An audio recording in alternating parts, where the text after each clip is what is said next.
নীলাখামৰ চিঠি লিখো কত কথা, তুমি মোৰ জীৱনৰে আৰিবাত চকামকা, তুমি মোৰ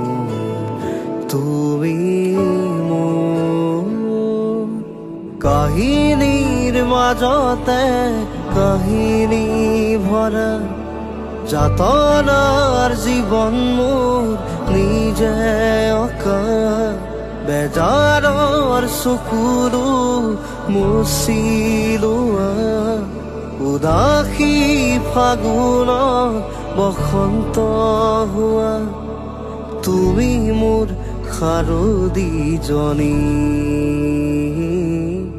মৰম।